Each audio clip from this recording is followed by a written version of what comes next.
Howdy, folks. I'm Mark. Thanks for joining me for this short talk about video games. You're listening to Quick Play, so let's get right into it.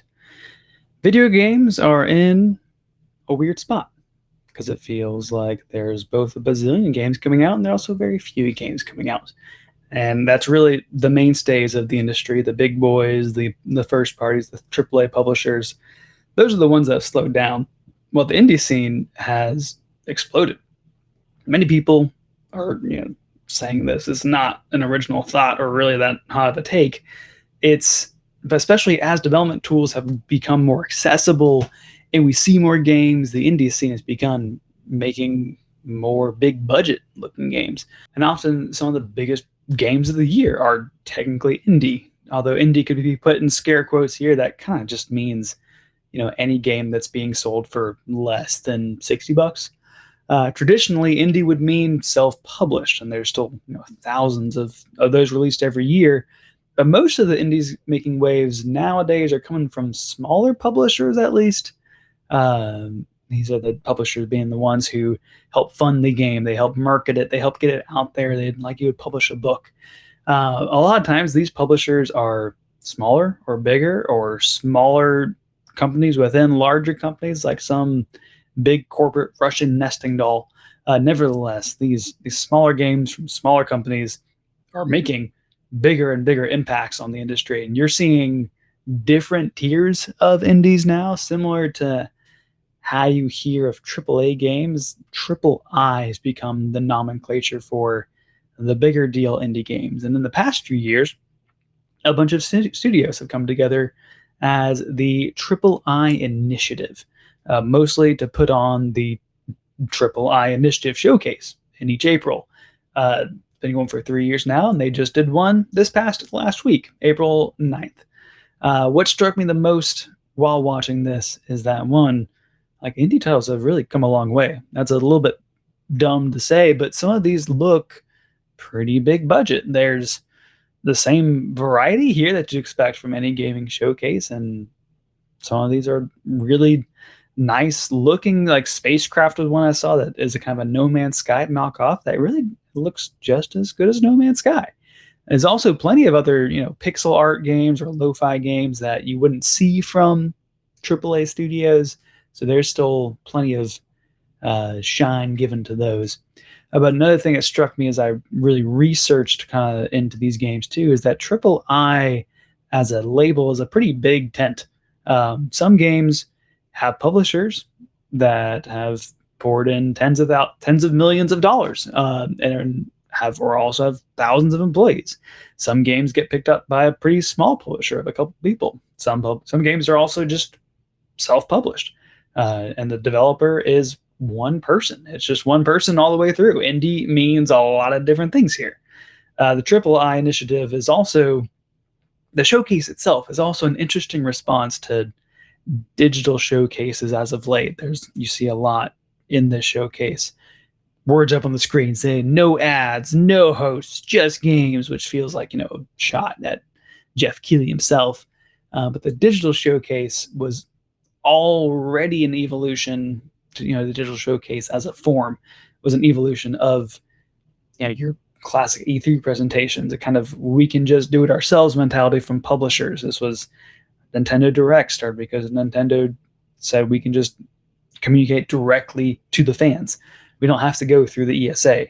This feels like the next step beyond that, where there's not one big publisher, really not one big sponsor over it. It genuinely does feel like a collective of indie studios coming together. Granted, they do have plenty of partners listed on the website, like your Discord, Epic Games, IGN, Steam, Humble, Unity, a handful of Eastern companies I don't recognize. I do wish too that this showcase was a bigger deal. I don't know if maybe not having a big name attached to it hurts it. It's also just, it's once a year, early April, kind of an odd time. It's at least out on its own, not trying to compete with the rest of the June shenanigans.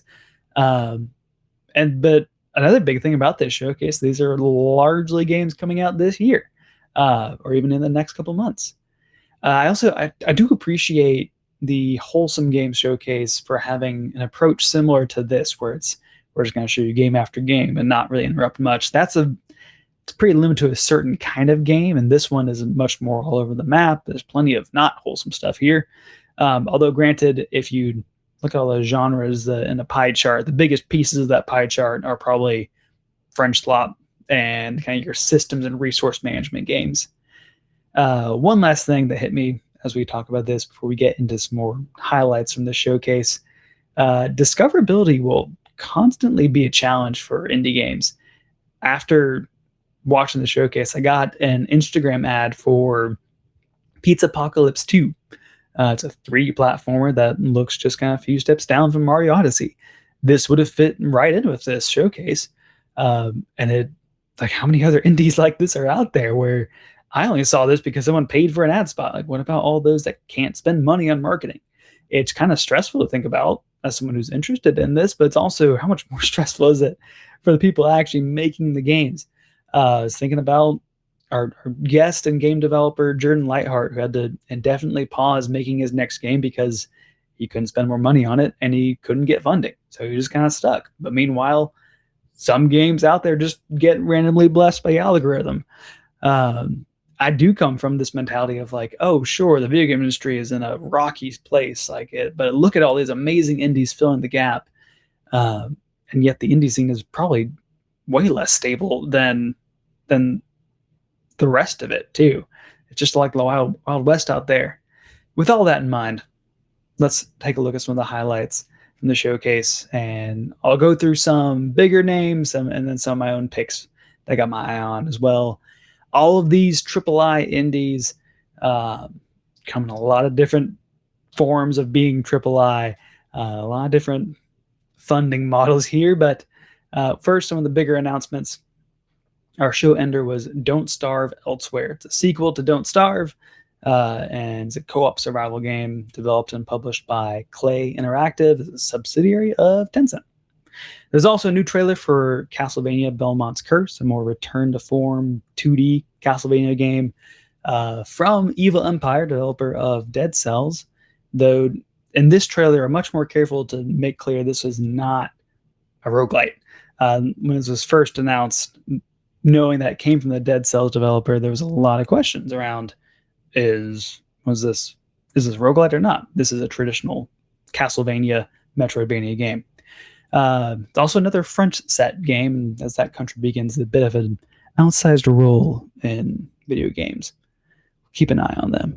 Konami, a company with over 9,000 employees, serves as a publisher for this and rights holder of Castlevania. Prove You're Human opened up the showcase. It looks to be angling for being the next cerebral conversation piece, with gameplay incorporating the most fun that CAPTCHA can bring you. Also some full motion video. This does come courtesy of developer Sunset Visitor, who made 1,000 Times Resist, also published by Black Tabby Games, the husband and wife duo that made Slay the Princess. There were also a handful of significant indies getting DLC, such as Rift of the Necrodancer is getting some Undertale DLC. Rift of the Necrodancer comes from Brace Yourself Games, published by Clay Interactive, the Tencent subsidiary. Cairn on the Trail DLC, it's the climbing simulation game, now with even more climbing, is developed and published by the Game Bakers, a small French studio from their former Ubisoft devs. And then Risk of Rain 2 Hallowed Concepts DLC is being developed by Hapu Games and published by Gearbox's publishing arm. Gearbox being known for the Borderlands series and Brothers in Arms DS. They're also a subsidiary of Take-Two Interactive. And other games that have piqued my interest include Super Battle Golf. It's a chaotic action golf game where you play with friends, a Mario Golf Super Rush, like, if you will. But Super Battle Golf released already on PC back in February, and in this showcase was announced to be coming to consoles this summer. I think it does look like a good time. It was developed by Brimstone, a Swedish-based developer making these kind of chaotic online games, and published by Oro Interactive, a small privately held publisher located in Belgium. Over the Hill, it comes from a partnership with Strelka Games and Fun Selector Labs, purveyor of lo-fi racing games like Art of Rally and Golden Lap. Fun Selector is a small studio based in Vancouver and serves as a publisher. But Over the Hill steers more toward off-roading rather than racing like an Art of Rally. It does keep the stylized, colorful overhead view of Art of Rally, but it's a lot slower, being an off-roading game, and introduces co-op. They announced a play test for April 24th to 26th. I took a look into it. I didn't sign up for it because I couldn't really commit to play over that weekend, but this is a game of this showcase I probably have my eye on the most. I'm really keen on this. Dead as Disco is another one that I saw. That's the next action rhythm game, kind of in the hi-fi Rush lineage now. There's more of an aggressive vibe here that I'm not really into, but I do love seeing another stab at this kind of 3D action game that incorporates these rhythm elements. This is also the debut game from Brain Jar Games, who serves as developer and the publisher, as a small-scale, privately held studio with over $12 million invested into it.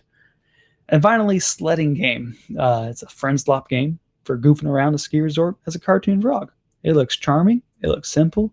It looks like a good time. They announced that it's set for release in early access on April 30th. It's developed and published by The Sledding Company, self-identified on Steam as one dude making a game about sledding. This last one does bring me back to, like, how did this guy get here? He's here in the AAA Initiative Showcase. The Sledding Company already has over 7,000 followers on Steam. It has nearly 600,000 followers on Instagram. It's got a spot in this showcase. It's set to release on Xbox and Game Pass alongside PC. I heard about this before because Giant Bomb talked about it. Apparently, this game already did go viral, I guess, as soon as it got its Steam listing page in January 2025. This is seemingly just this one guy's passion project that hit the right wave at the right time, and he just posted a bunch of videos on Instagram that were just funny and clicked with people, and that's apparently a secret. That's all you gotta do to make a successful indie game. I mean, it does look fun too, but just, yeah, it's a wild time. Sometimes you get $12 million. Sometimes you just go viral. That's where you're at. But here, let's round down. I am currently playing Lego Marvel's Avengers alongside my son, doing his best. Thank you all for listening in. Follow us on the major podcasting services on YouTube. You can press all the good buttons there if you enjoyed this monologue. Quick Play is just one small part of the Playable Network, which includes shows like The Backlog Breakdown, in which Nate and Josh dive deep into the medium of video games and model some very thoughtful conversation on engaging with video games and entertainment wisely and well. A link to The Backlog Breakdown and other Playable Network shows can be found at playablenetwork.com. But you can find Quick Play on the proper socials at QuickPlayPod and let us know what's an indie game that you're looking forward to. That's all the time we have for today. Thanks.